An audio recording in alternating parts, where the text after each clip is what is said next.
é um dia importante do ponto de vista da eleição agora neste ano. A filiação do governador de Goiás, Ronaldo Caiado, ao PSD. Essa filiação ela tem um impacto no cenário eleitoral. Caiado estava no União Brasil, é um dos nomes cogitados pela sigla para concorrer à presidência, como alternativa ao que a gente chama polarização das bolhas. Reportagem de Saulo Tiossi. Sem espaço no União Brasil, Caiado viu no PSD uma chance maior de viabilizar sua pré-candidatura ao Planalto. Ele se junta aos outros dois cogitados por Gilberto Kassab para representar o partido na eleição presidencial, os governadores Eduardo Leite, do Rio Grande do Sul, e Ratinho Júnior, do Paraná. Os dois apareceram ao lado de Caiado durante o anúncio de sua filiação. Segundo o governador goiano, o partido descartou a realização de prévias e vai escolher o presidenciável por meio de um colegiado até o começo de abril. Caiado disse ainda que sua missão é derrotar o petismo. E vamos aguardar o resultado dessa comissão para dizer qual deverá ser aquele que vai realmente ter essa tão relevante e importante missão de poder derrotar o petismo que já está há quase 20 anos no Brasil e que tanto atraso tem nos trazido. Para a CNN, o governador do Paraná elogiou a gestão de Caiado no governo de Goiás e lembrou que a filiação dele ao PSD reforça o compromisso do partido com uma candidatura alternativa ao que chamou de extremos da política. Eu não vejo que nessa polarização vai se trazer pacificação para o país. E o país precisa de uma pacificação. As pessoas não aguentam mais essa briga institucional, STF contra Congresso, Congresso contra Poder Executivo, emenda sendo liberada sem nenhum tipo de controle. A população não quer mais isso. Partidos de centro se animaram com a viabilidade de um nome. O MDB de Baleia Rossi já cogita a hipótese de lançar o vice-candidato na chapa com o PSD, que espera também os votos de parte da direita avessa ao bolsonarismo e que se frustrou ao ver o nome do senador Flávio Bolsonaro, filho do ex-presidente Jair Bolsonaro, como única opção. O movimento também reforça a ideia de que Tarcísio de Freitas, do Republicanos, está saindo do jogo. Kassab sempre defendeu o governador de São Paulo como o sucessor natural de Bolsonaro à presidência da República. Mas o anúncio do nome de Flávio fez o PSD trabalhar com a hipótese de uma candidatura própria. Com Caiado, o partido de Kassab terá um forte crítico de Lula em seus quadros, ao mesmo tempo em que mantém 3 ministérios no governo do petista. Tem 2 aspectos, eu vou passar a palavra pela sequência, o Caio, depois a você inicialmente. Murilo, pelo seguinte, a gente tem 2 aspectos para a gente abordar. Como é que o PSD vai escolher? Porque só pode apoiar um, né? Por um na célula. 2, aí nós vamos ver o espectro de direita, mas na sua grande abrangência. Vai ser como que o PSD vai escolher? Vou fazer uma piada, vai ser sorteio, vai ser no palitinho. Pesquisa. O Gilberto Kassab está com 3 presidenciais, ele só pode pôr um na rua. Sim, pesquisa eleitoral e viabilidade de quem consegue não somente derrotar o Lula, mas derrotar o Flávio Bolsonaro no primeiro turno. E hoje, esse nome é o Ratinho. É verdade. Eu falei há pouco com o presidente do PSD, Gilberto Kassab, e fiz essa pergunta. Ele disse: pesquisa vai definir quem será o nosso candidato. Basicamente isso. Agora, existe também uma outra certeza de que parte do partido irá marchar com o Lula. Apesar de hoje haver um certo conflito do PSD baiano com o PT, por conta da eventual candidatura de Ângelo Coronel, há uma tradição de relacionamento e também o próprio o candidato ao governo no Rio de Janeiro, Eduardo Paes, ele é apoiador do Lula. O PSD irá respeitar essas dissidências, mas escolherá o candidato que tiver melhor desempenho nas pesquisas prévias que irão fazer até a escolha definitiva do candidato. É isso? Vou perguntar para o Murilo, e o Tarcísio Gomes de Freitas? Olha, o Tarcísio é o candidato da preferência da Faria Lima, é o candidato que provavelmente, se definir como candidato, pode abalar esses arranjos dos demais partidos. Mas ele não está ficando, o tempo dele não está passando, não, Murilo? Veja bem, ele hoje não é candidato. Ele disse que é candidato a a reeleição do governo de São Paulo. Está decidido, isso publicamente ele falou. Apesar que nos bastidores se comenta, veja bem, pode ser que em algum momento ele decida ser candidato, até porque foi, segundo essas fontes, foi maltratado pelo bolsonarismo em vários momentos, então não se sente, ou ele não deveria se sentir completamente leal ao bolsonarismo, ainda que seja leal ao presidente e ao ex-presidente Jair Bolsonaro. Então existe essa questão, mas o tempo, como você disse, Thaís, está ficando escasso para o Tarcísio ser candidato a presidente. Porque também tem uma diferença entre ser leal e ser refém. Não, e tem outra questão mais importante, é que a demora nas definições dos candidatos presidenciais afeta os arranjos estaduais. Então, não dá para os candidatos ao governo das chapas não petistas ficarem esperando um candidato que não se decide. Então, eles vão buscar outros candidatos, enfim. Então, essa é a questão hoje que envolve o Tarcísio. Vamos, então, para o aspecto aquele mais abrangente. Como é que vai ser uma direita fragmentada nessa campanha? Essa é a grande questão, William, porque tem uma dificuldade de hoje o Flávio ser o nome que consegue avançar para o segundo turno, Flávio Bolsonaro, mas não é o nome que consegue derrotar o Lula. E os outros três, principalmente o Ratinho, serem nomes que hoje não conseguiriam ir para o segundo turno, mas que conseguiria derrotar o Lula no segundo turno. Então, de alguma maneira, primeiro, tem que ter um pacto de não agressão do bolsonarismo com eles, e o bolsonarismo é difícil fazer pacto e acordos isso que eu ia dizer. com o bolsonarismo. Um pacto de não agressão é quase uma contradição em termos. São incontroláveis. Esse é um fator, né? Como que o Flávio vai andar junto com o Ratinho, por exemplo? E ainda que ande junto, como ele vai controlar as redes sociais bolsonaristas com toda a estratégia ali de atacar um adversário? Porque são duas eleições. A eleição, o primeiro turno, não é direita contra o Lula. É direita contra a direita. Direita contra a direita. É uma primária da Exato. Exatamente. É uma eleição. Essa que é a chave. Então, e como convencer o eleitor antilulista de que o Flávio não ganha do Lula no segundo turno e o candidato, seja o Ratinho, seja o Eduardo, seja o Caiado, ganham, né? Sendo que 15%, 20% do eleitor de direita é muito apegado ao bolsonarismo. Então é uma equação muito difícil essa para a direita. As duas eleições da direita, a eleição do primeiro turno e a eleição do segundo turno, aí sim é o segundo turno para valer. Curiosamente, Thaís, parece que só há duas forças políticas que não acreditam em uma chamada candidatura do meio: bolsonaristas e petistas. William, mas assim... Eu acho que três. O próprio centro não acredita numa candidatura. Bom, enfim, influenciado pelos dois. Então, eu acho que ninguém acredita numa candidatura de terceira via, né? E não tem nenhum corajoso querendo se...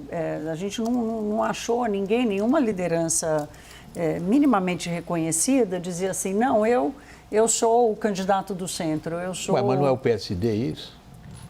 Então, ele é considerado a direita moderada, né? Assim, é tudo direita, e aí dentro da direita você tem a direita moderada e a direita mais extrema. Você fala com o empresariado, eles estão defendendo uma direita moderada, que está longe de buscar uma terceira via, como eles fizeram em 2022 com a Simone Tebet. Eles realmente acharam que a Simone Tebet poderia ser uma terceira via e tal. Agora eles estão tentando não errar nesse diagnóstico, porque eles se mobilizam, inclusive para fazer campanha, para ajudar na concepção de programa de governo e tal. Todas as fichas que eles tinham no Tarcísio começaram a ser transferidas, parte delas começou a ser transferida para o Ratinho Júnior. Aí agora vem esse movimento do Kassab, que atrapalha tudo, né? Então, Kassab barra Caiado.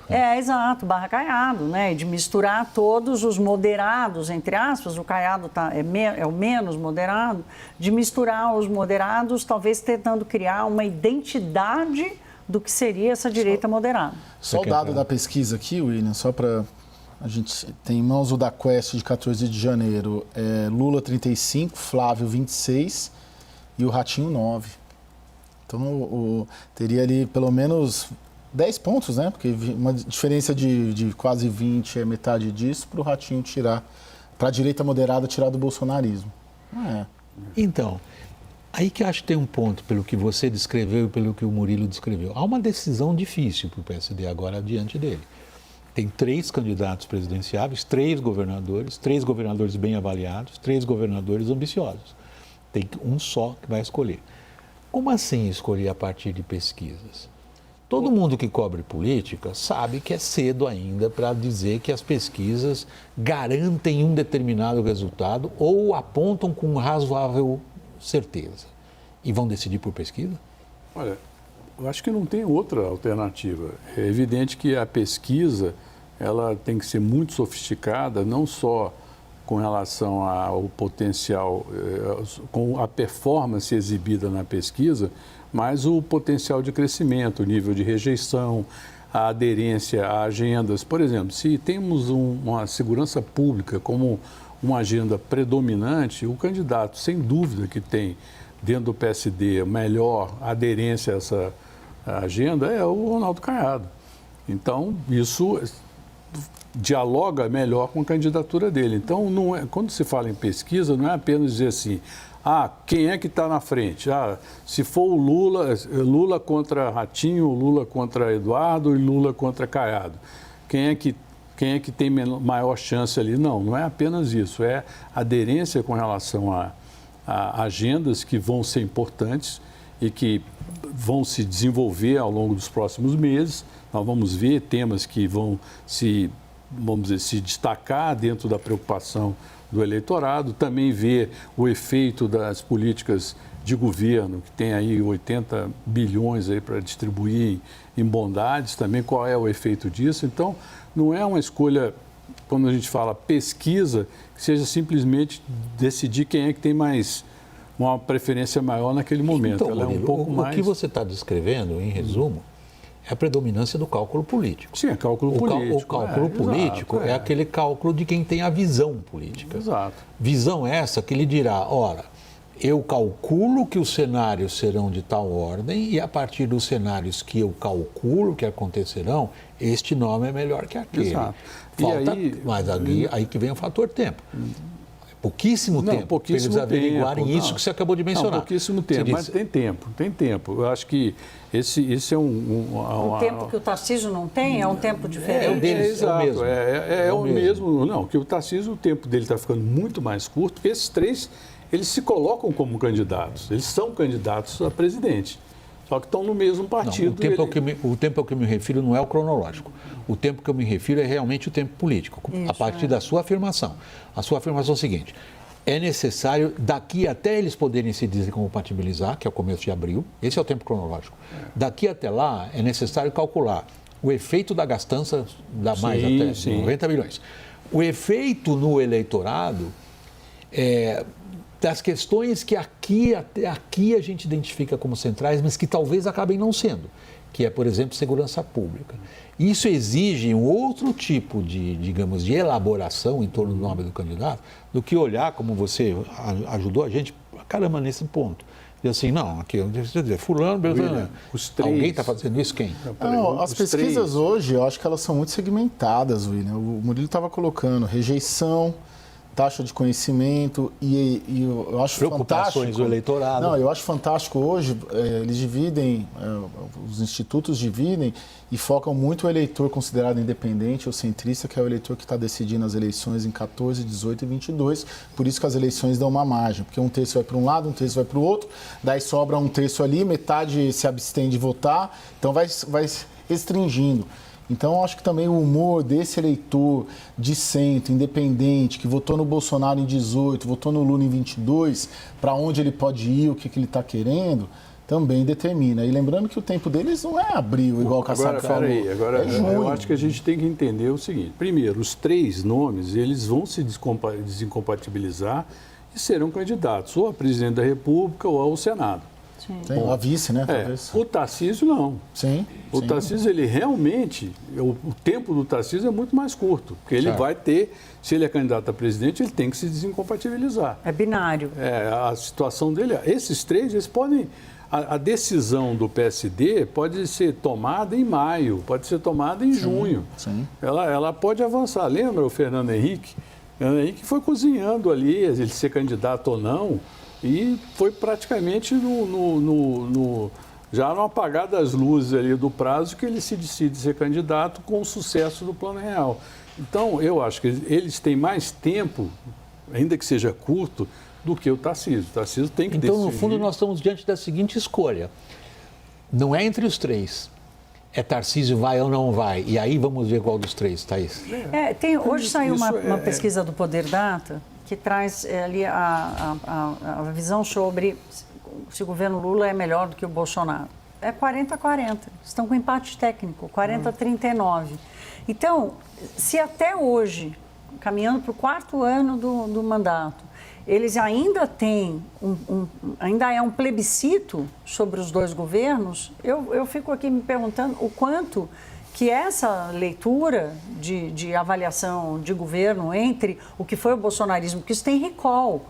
Se o governo não conseguir, o Lula, na sua campanha, não conseguir infiltrar na cabeça do cidadão e dizer, olha, tudo isso que melhorou sua vida sou eu que estou fazendo, não foi nenhum outro governo, se ele não conseguir dar a identidade da paternidade das coisas que ele fez, a avaliação do brasileiro é igual do que era o governo Lula e do que era o governo Bolsonaro. Ou seja, a identidade da política pública vai ter pouco efeito na escolha do eleitor. Ou seja, se você estivesse no lugar do Gilberto Kassab, esse seria o teu critério? Então, não sei. Pode ser. Assim, a isenção de imposto de renda começa a bater no bolso dos brasileiros. Eles vão dar essa paternidade a Lula? Hoje, já sabem que Lula promoveu a isenção de imposto de renda e continuam dizendo que é 40-40, um e o outro. Acho que hoje tem outros elementos e a condição da rejeição não é apenas a rejeição do candidato, mas é a visão que rejeita o jeito de governar do bolsonarismo e do Lula. Não tá aí, você fica com a última palavra, Tatá, né? Como você gosta de chamar. Sempre.